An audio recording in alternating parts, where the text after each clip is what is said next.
Now we're going to get down to the nitty-gritty of what Indians are all about. I still say we Indian people are believers in the truth. This is the way of life that was given to your people. You're born an Indian, you're going to die an Indian. Indianness is a good life. You're facing an Indian this afternoon. Good Saturday afternoon out there, everyone, and welcome in to your number one source for Native American television news, Native News Today. I'm your host, Jason Salzman, here in the Mvskoke Media Studios in our capital city here at the Mvskoke Creek Nation, ready for this week's episode. Lots of things to get to, lots of events happening this weekend in and around Indian country, specifically the Mvskoke Creek Nation boundaries. We'll talk a little bit later about the event going on today at Riverwalk in Tulsa concerning autism acceptance. But also down in my neck of the woods, Eufaula, they're having their settler days today, actually running all day. Lots of great activities out there, so go check it out if you're in or around the city of Eufaula. Check it out. They're a big partner in this event with the Eufaula Indian community. And next week on the show, we will have an in-depth look at some of the great things that they're doing down there at the Eufaula Indian community as far as new business ventures and such. So we're excited about that. They're excited about Settler Days going on all day long in Eufaula. Go check it out. And also the story that we're covering, Magic Ravenhawk and her great organization there putting on the Autism Acceptance event, along with the Native American Festival going on at Riverwalk today. We're going to talk about some other things. We'll talk with Sean Partridge today about Sexual Assault Awareness Month, and we'll also talk about some big things happening in the educational world right here in our backyard at River Spirit Casino Resort. So all of that and more, come on back with us after this break. You're watching Native News Today.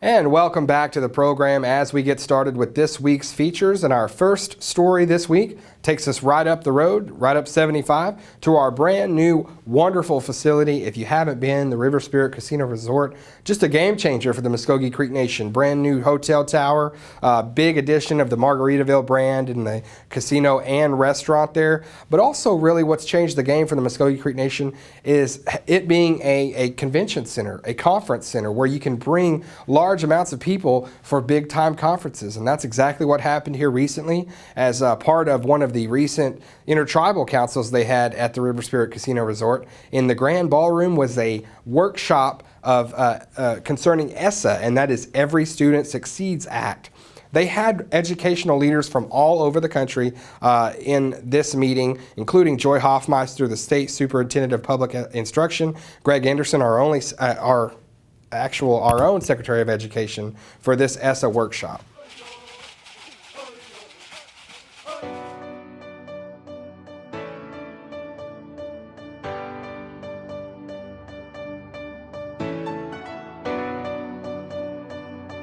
What we're doing is we put together a ESSA workshop for tribal, state, federal leaders, as well as our local education agencies, to better understand the new ESSA law, collaborate on the requirements of that law, and prepare for tribal consultation, which is a mandate under the new law. We have approximately 350 guests from public schools, tribes, the State Department of Education, the Department of Education, Washington, D.C., National Indian Education Association. And our effort is to let's fill in the gaps as far as how is this law going to be implemented? What are we going to be required to do? There was a lot of questions, a lot of gray areas. And hopefully today we're going to be able to answer a lot of those questions. And hopefully our guests, as they leave, will understand what they need to do, as well as what our requirements are in working with these LEAs.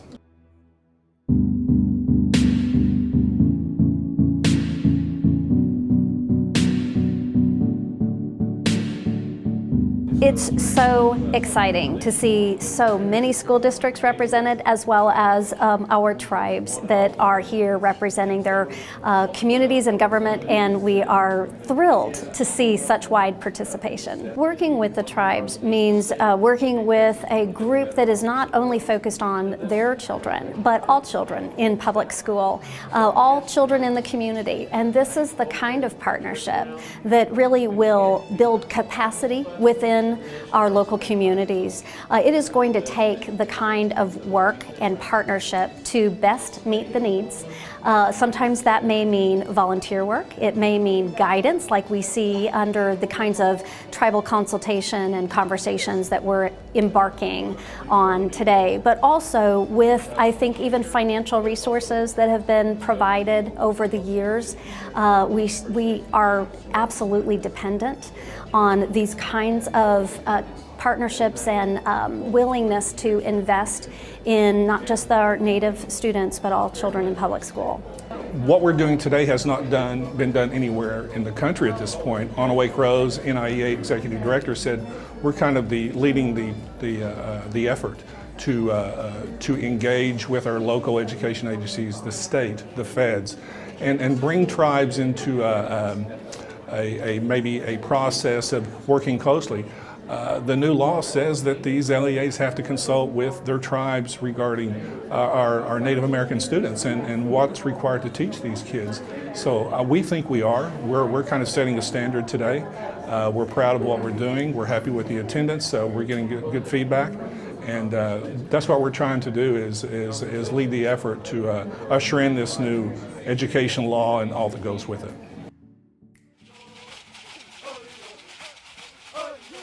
And thanks again to all the great people there gathered at River Spirit Casino Resort for that big workshop. As I said, people there from all over the country, the director from Indian Education and on the national level, as well as we said, our own Secretary of Education and Training, Joy Hoffmeister. A lot of people came together for that workshop, as well as many schools represented there. So I want to thank all of them for letting us be a part of that and to be able to tell the story of that workshop.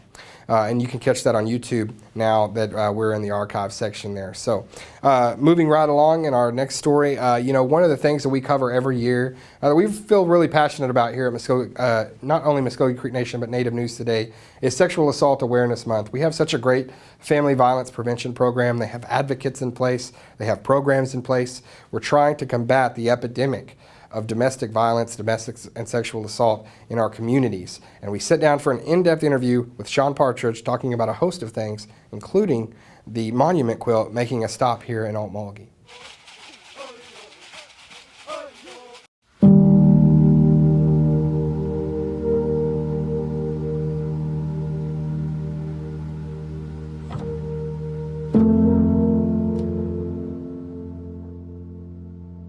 So the Family Violence Prevention Program, we provide a variety of advocacy and supportive services to victims and survivors of domestic and sexual violence.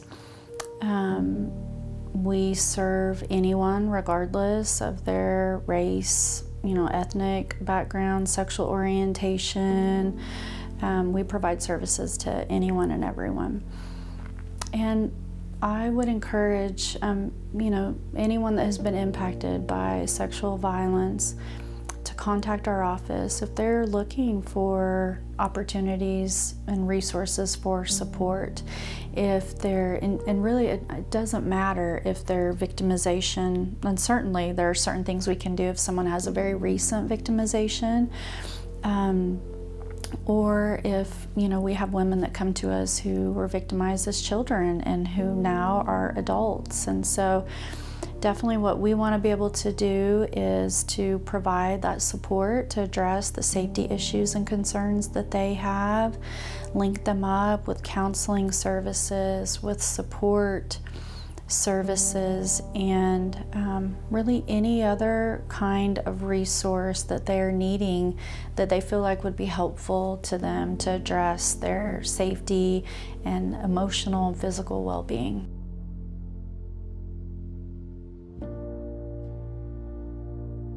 There are a variety of misconceptions when it comes to sexual violence, and I think some of the most common that we see in our work and definitely within society are ways that blame victims of sexual violence, and bring attention to if someone is drinking, what they're wearing, their behavior, in some way justifying the sexual violence that has occurred, when in reality there's nothing that anyone could do that would justify sexual violence.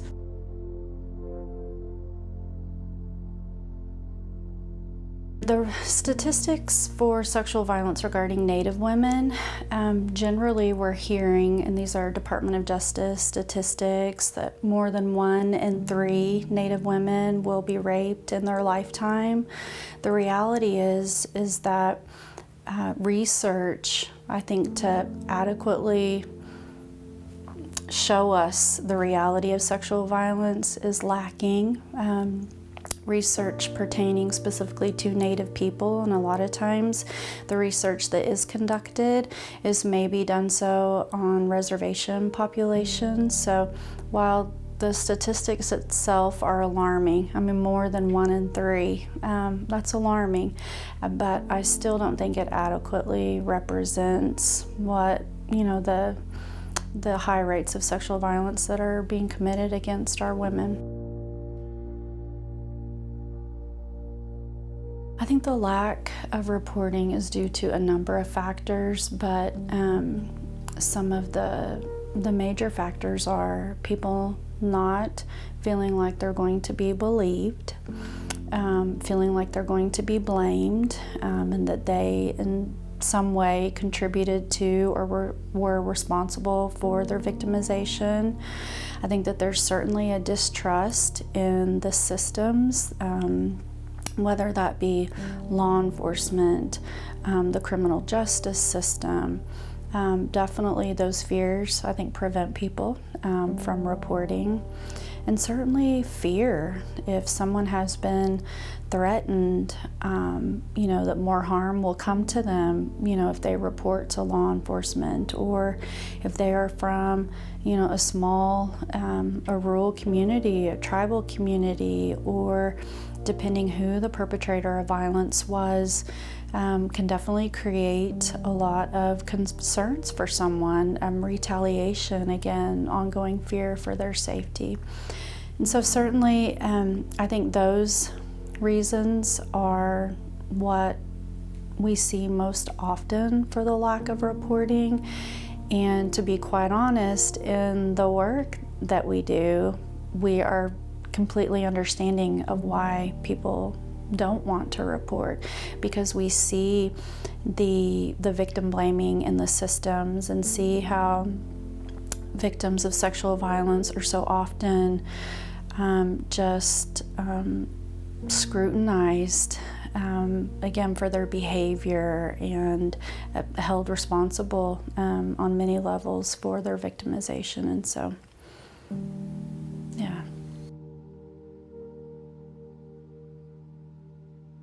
I think so often, and again, with the work that we do, we encounter a very high rate of women who have not only been victimized as adults, but who were victimized as children, who experienced child sexual abuse.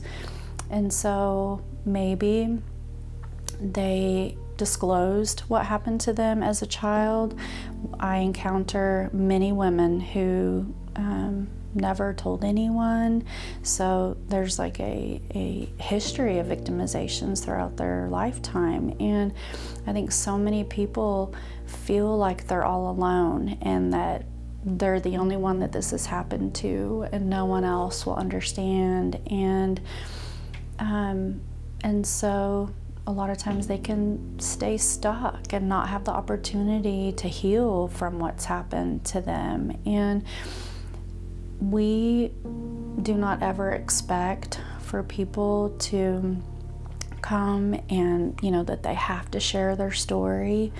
Mainly what we want people to know is that they're not alone, that there is support out there, and that they can heal and be able to move forward, in their life. And so that's part of too with our program and creating the monthly support groups that we're doing, really is to bring women together to create a culture, a community of support for one another, where we have support, survivors that are supporting one another and their experiences. And that's really, really empowering, very powerful for women, so they know that they're not alone in their experience.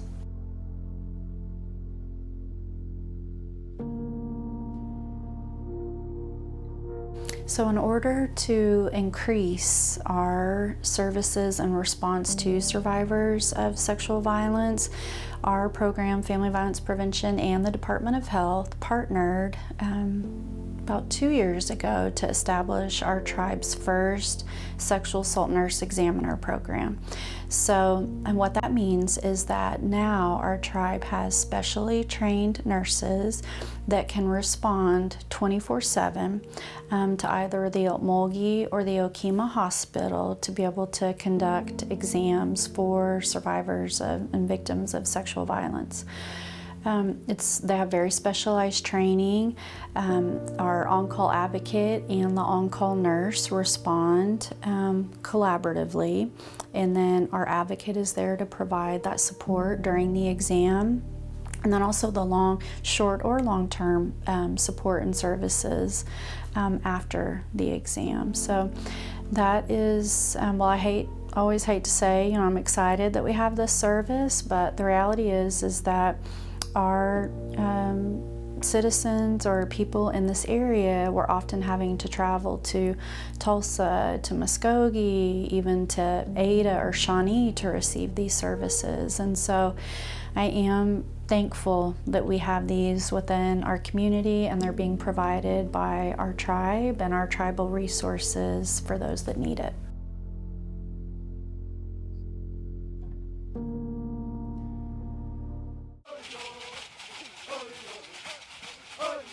And our thanks once again to Sean Partridge, all the great people in her department, as well as seeing the monument quilt with the stories of survivors of rape, domestic violence, assault, what have you, on the monument quilt, making its stop here in Mvskoke Creek Nation. What a great day that was, and what a wonderful thing to be able to cover. Moving right along, as we said in the beginning of the show, lots of great events going on this weekend. I remind you again, if you're in the Eufaula area, get on out to Settlers Day. And if you're in the Tulsa area, please stop by for a great cause out at Riverwalk Crossing. It's going on till 7 o'clock tonight. This is an event that's really birthed out of an idea from Miss Magic Ravenhawk. She really has got going with autism acceptance. It's a big event going on up there. Light It Up Red is what they call this. But that's going on in conjunction with the festival. They're going to have all kinds of stuff out there, vendors, what have you, all the way till 7 o'clock tonight. And I caught up with her this week to talk about the event, and I'll let her explain it to you now. We are pleased to be joined right now with Miss Magic Ravenhawk here at the Riverwalk Crossing, and she is with Spectrum Pink and the Tulsa Indian Club in a collaborative effort to put on today's big event out here at Riverwalk, and that is the Light It Up Red for Autism Acceptance, and also the Native Spring Fest. So lots going on out here today, but thanks so much for being with us, Magic. Thank you, appreciate Tell us it. a little bit about the event and how it came together. Well, it came together. We have done a collaborative event before in the past for our fall festival, and so we decided to do it again. The Tulsa Indian Club, of course, raises money for their programs. They're a nonprofit as well, so they'll be doing all the Indian tacos here. So I know it's yummy. It's always really good. Eat a little bit too much.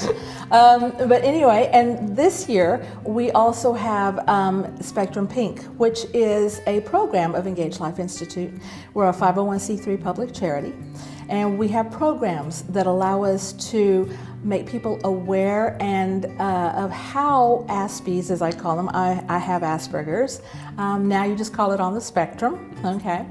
How we deal in life and how to help a lot of the people that are autistic. We actually decided to get together and raise it during this time of the month because we say light it up red, autism acceptance. It's a lot better than awareness. The awareness is good, but we have to have the acceptance. Okay. And in our Native community, we also have a high rate of autistic individuals that aren't getting services. A lot of Spectrum Pink is specifically for females on the spectrum because the diagnoses are totally different, the symptoms are totally different, and they get misdiagnosed, whether with bipolarism, ADD, or they have other symptoms that they say that they have.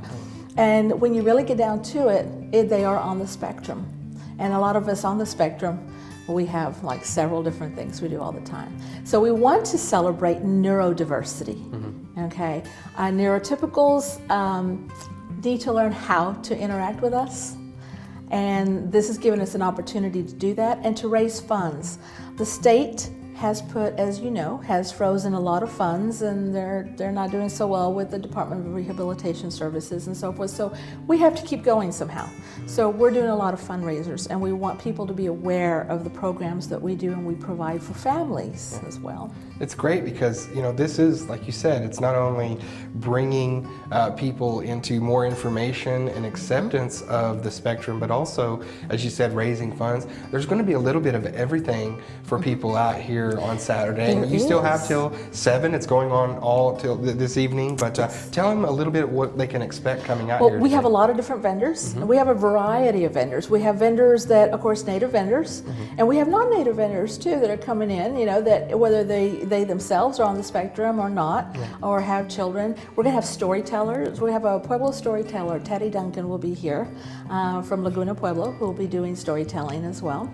They'll have really good food again, Indian tacos. we have a quota of how many times we have to mention that in this That's interview. true. For sure. That's true. We have to mention that a lot.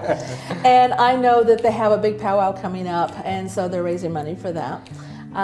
Like I said, and it's going to be great. You'll see all the vendors will be popping up their tents, and we'll have artists of all kinds, from top artists that are coming in that have been in juried shows before, silversmiths, all types of paintings and jewelry, you name it. It's going to be out here. Now, Magic, we discussed a little bit ago about the discrepancy between awareness, and it's always been, and things like that, and now to acceptance. Correct. Why is it so important? And talk a little bit about the reason that it needs to be acceptance instead of awareness. Well, one of the reasons, and if you look at one of the largest agencies out there, one of the largest promoters of awareness, Autism Speaks is one of them. They have really been out to try to find a cure,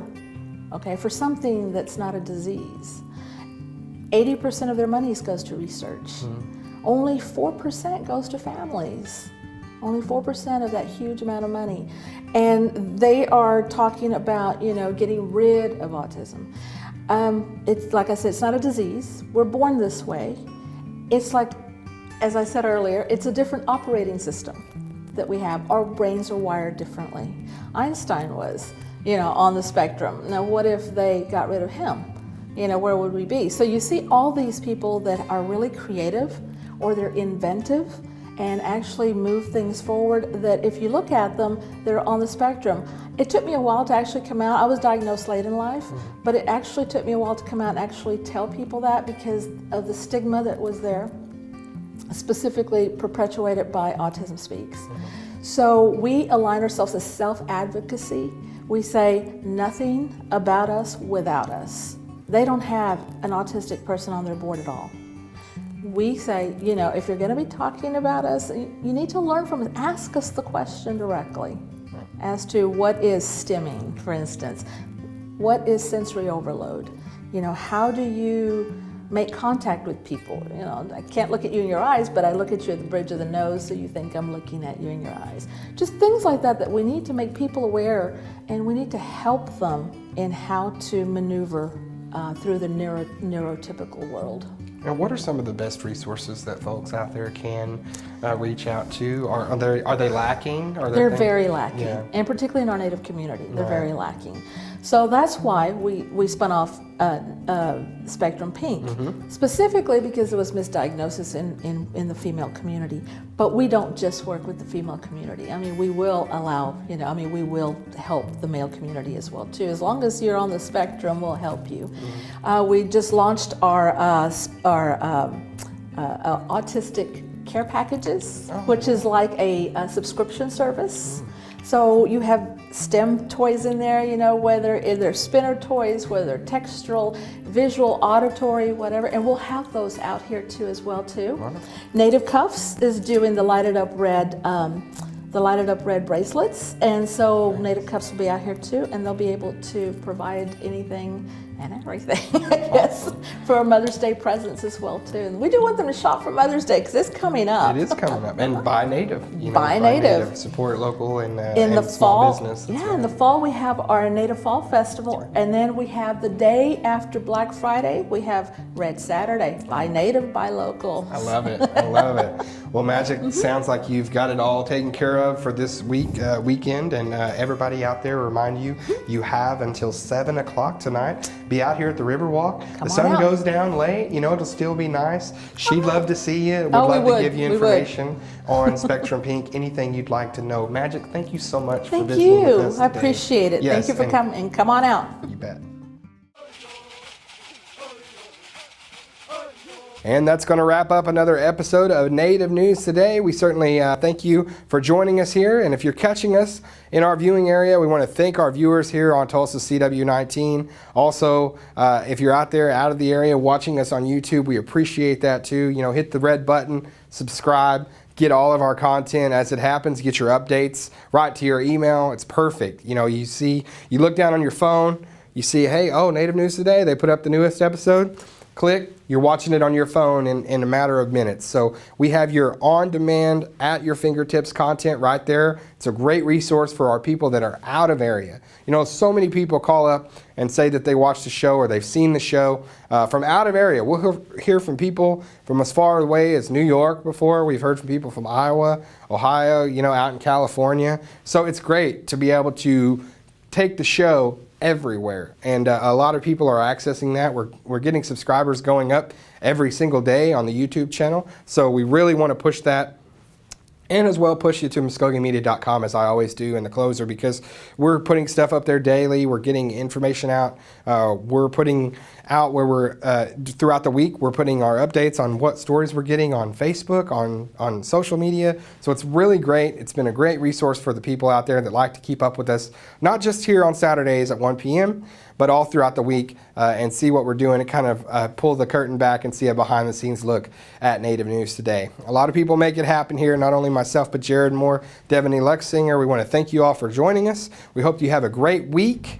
and we'll see you guys next time right here on Native News Today.